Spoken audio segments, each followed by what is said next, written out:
use the internet. At risk, the basic principle of net neutrality. Net neutrality. Net neutrality. To India, where Save the Internet has become a popular rallying cry. Telecom firms there are announcing that they will make certain apps free for users if those businesses pay them to do so. Ramachandran, with the greatest of respect. His words. Yes, please. These are my words, not Tanmay's. Let me clarify. AIB is in the news again, this time claiming that a video they posted on social media site Facebook yesterday is disappearing from Facebook users' feed. AIB released Back in 2015-2016, a huge wave of netizens across India started lobbying against something called net neutrality laws in India. If you are unfamiliar with what net neutrality means, I will explain it to you guys in a minute. But let us first look at the timeline of the events that led to our current situation. In around 2015, there was a heightened discussion about net neutrality, not only in India but also around the world in countries like USA, Brazil and UK as well. Countries like USA previously had open internet laws that were enforced by the Obama administration. But in June 2018, the FCC reverted a lot of laws regarding net neutrality during the Trump administration under the chairmanship of Ajit Pai, which has sparked a lot of controversy, and a lot of those laws remain unchanged to this date.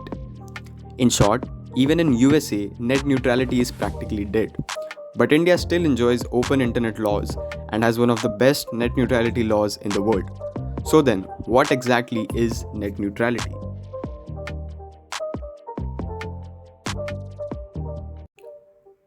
In order to explain to you guys how net neutrality affects us on the internet, let me start by already explaining the situation we are in as of now and the benefits that we are able to enjoy due to India's net neutrality regulations.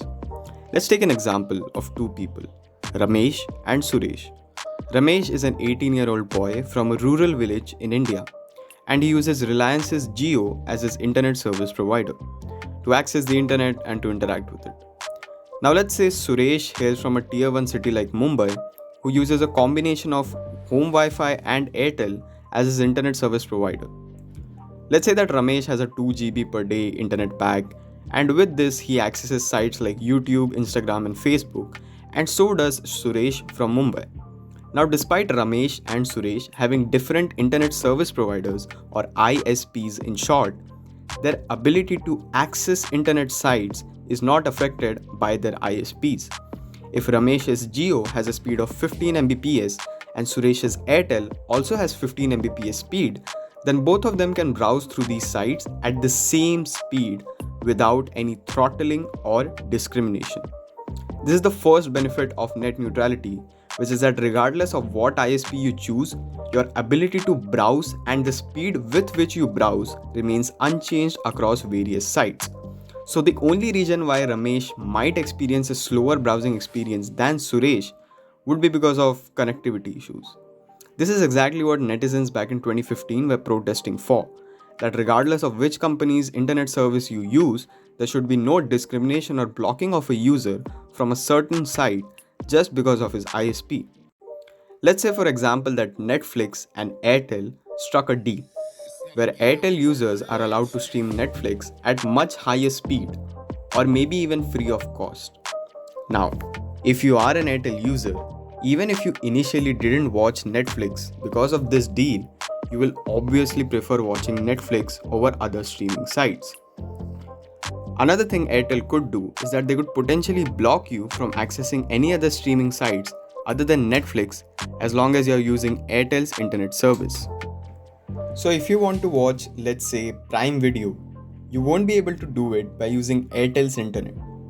Now, if Prime Video was partnered with, let's say, Reliance Jio, now you would have to switch from Airtel to Jio just so you can watch Prime Video.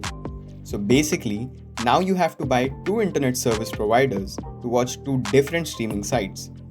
Doesn't this sound familiar? This is exactly the problem that was prevalent with television channels, where to watch a new channel, you would need to buy their subscription on top of your regular TV subscription.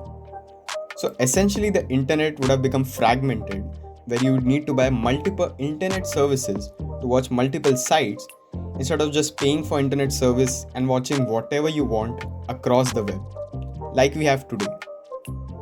Not only would have this been costly, but it could potentially kill any new startups wanting to make a name for themselves, as now they would need to pay huge amounts of money to these telcos for their website to be accessible by users. Fortunately, the TRAI, or the Telecommunications Regulatory Authority of India, prohibited such behavior in 2016. This contributed a lot to make sure that the Indian creator economy continued to grow even for people from rural areas that could not afford expensive ISP charges. AIB was at the forefront of this movement and helped Indians to get a neutral internet. So thanks Tanmay Bhatt, very OP. AIB posted 3 videos on YouTube to raise awareness and ignited the net neutrality activism. They also posted a video on Facebook regarding the same topic, which gained a lot of traction. Other media outlets also helped in the movement to acquire public attention. So now that we have a general idea of the events, let us dive deep into how exactly did we manage to get here. As internet usage started to grow in India, a lot of these telecom services started demanding that services and sites like YouTube, Facebook, Orkut should pay a bandwidth fee to these companies, as it was due to their infrastructures that these sites could communicate and share their data. Think of it this way: when you watch a video on YouTube, the data communication that happens so that you can watch that video happens through the infrastructure that is built by telecommunication services like Airtel, Jio, etc. YouTube does not need to set up its own wires and cables and infrastructure to make data transfer available. They just use the internet bandwidth of whatever telecom service the user might be using. It's basically like this: the telecom services build the highways and roads on which cars like YouTube, Facebook are able to run on it. And hence, these telecom services wanted to demand a toll or a tax from these sites in order for them to use these roads. Now at a first glance you might say, yeah, so what's wrong with it? Now here's the thing: when you and me pay for an internet service, we are essentially paying money to use the internet. Now, whatever we do or wherever we go on the internet should not be the ISP's concern. Think of it this way: when you go to an amusement park, let's say Imagica, you pay a general ticket fee at the entry, and then you can enter Imagica. Now, once you are inside Imagica, you can practically go to any ride, no matter how big and small, and you can ride on them for as many times as you want, because you already paid the fee at the entry. Now imagine that even after buying the fee at the entry, when you go to the roller coaster ride, you have to buy an additional roller coaster ticket, because Imagica says that the cost to run the roller coaster is comparatively higher than maintaining a teapot ride. Wouldn't that be ridiculous? If I need to pay additional money for accessing the rides, then where did the money that I paid for my original entry ticket go? If I pay $1,000 to go to Imagica, can't you guys use the revenue from those $1,000 to cover the cost of the roller coaster? And as we all know, some rides require less maintenance, so it doesn't make sense to demand an equal revenue from all the rides. Here, Imagica are the telecom operators, and the customers are sites like YouTube, Facebook. And if these sites start paying these taxes to these ISPs, then where do you think they will get the additional money from? That's right, by charging you, the consumer, more price to access sites like YouTube, because YouTube now has to pay more money to Airtel or Jio for using their services. And that's not the only problem. As mentioned in the Ramesh Suresh example, internet providers can favor some sites that pay them money to load their sites faster, or maybe throttle its competitor sites. This is what the netizens were lobbying against. Now, due to the collective protest by media outlets and netizens, India finally got net neutral guidelines, not laws. Because the laws are still not passed in the parliament, but the TRAI has issued strict regulations and penalties for companies that fail to follow the guidelines.